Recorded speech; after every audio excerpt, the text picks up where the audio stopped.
Friends, I am Sagar Sridesh from Komet Study Abroad, and today we are going to discuss the possible reason that even if you are giving test after test but you are not able to score good in your IELTS reading. So friends, I have seen a lot of students, they start practicing their IELTS test basically from the Cambridge paper. Now when they start, there are many who struggle with their scores.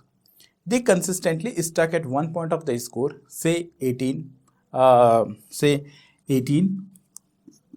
some students usually stuck between 22 to 25, and they give test after test, and they wonder that why they are not able to improve upon their score.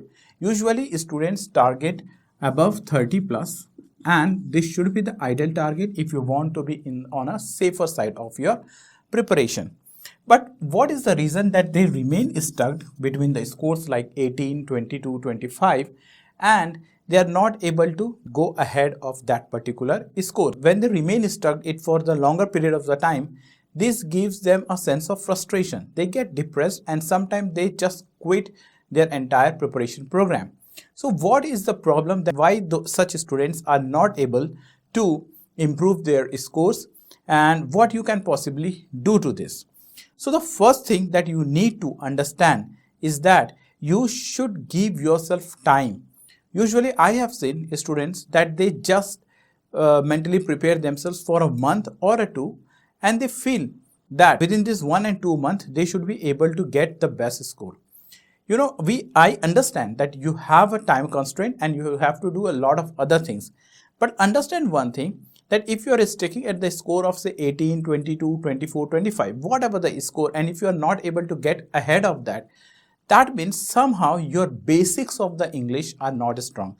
Maybe your overall reading speed is not good. So reading speed is again very important if you want to get a good score, because in the limited time you have to read 3 passages in just 1 hour and you have to solve.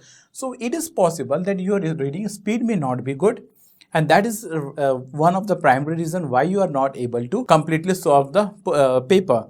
Apart from this, your vocabulary may not be also good, and this is again the reason that you are not able to solve the question correctly, because most of the questions are usually given in a sense that those are paraphrased. In the question, the same things will be written in a different form. So these are the two main reasons that maybe your reading speed is not good, and maybe your vocabulary strength is also not that developed as it should be. So if it is not like this, then it is very hard to expect that you will just achieve your result by just practicing the test.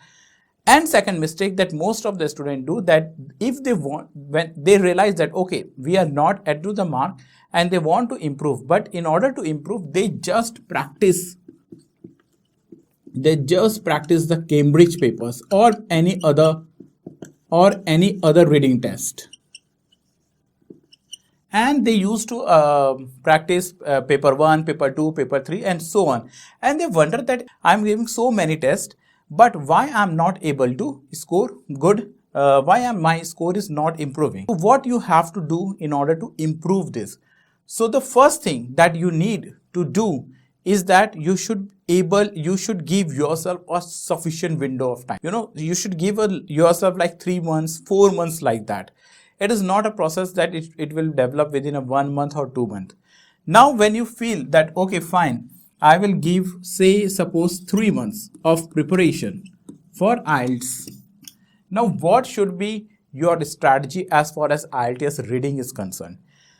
The initial months, and this is the thing that I have said in my previous videos also, the initial month you should focus more on inputs, more on reading the material. When you give the test like this Cambridge test, it is the output of what you know, what you already have in your mind. That means output of what is your current reading speed, output of your current vocabulary strength, output of your overall understanding of the English. Whatever the score, say you are getting 18 or 22, it is output of what you already know. So in order to improve your overall score, you need to improve your overall knowledge. So first thing that you have to do, so out of 3 months, give at least 1.5 months of reading a lot, and not this Cambridge paper. By reading, I mean to say read books, read blogs, read newspapers. When you do all these stuffs, when you do reading these newspapers, these books and other thing, you will start getting familiar with the words. You will start, your mind will develop that how to get the meaning of the sentence. You will be used to, basically the whole idea is to getting used to of the language. You need to be acquainted with the language. That okay, your mind so far was not ready to accept the new language. It was more or less confined to your native one. But you should train your mind to understand English as your primary language. So you should be able to read a lot. So this is the only thing that you need to do. You have to read a lot. But when you will be reading, you should also try to make note that how and why they use punctuation, where they have used comma, why they have changed the paragraph, what sort of words they have used, vocabulary. So in all, when you will be reading, you will also be developing your skills for writing also. But from the point of view of reading, whenever you read, you should try to read speed. So speed reading is the foremost important thing. So you should try to develop a speed reading habit. Maybe initially you won't be able to understand that when you read speed, you may probably miss the meaning of the overall sentences. But gradually you will start developing the meaning also, and you will start getting the meaning of the sentence. So do not worry, but understand that if you feel that you are just going to practice the Cambridge reading paper and not investing time on reading magazine, newspapers or blog, then it will be extremely difficult for you to improve on your scores. So first you need to give time to read materials. Understand those materials should interest you. Basically, if you start just for the sake of reading, if you read any such sort of material that doesn't interest you, so you may not carry such habit for a longer period of time. So you should pick such kind of an article that interests you, and you should read a lot, and you should develop that particular habit of reading. And then after 1.5 months, you should come and give the test. After 1.5 months also, your major share of reading practice should go with the reading of allied materials, and between 2 days you can practice one Cambridge paper. This is a simple thing, but most of the people miss particular aspect of the reading and they usually struggle a lot. Hope you have find this video quite useful, and please let me know that what you are doing and what you have done to improve your reading scores. Thank you for watching this video.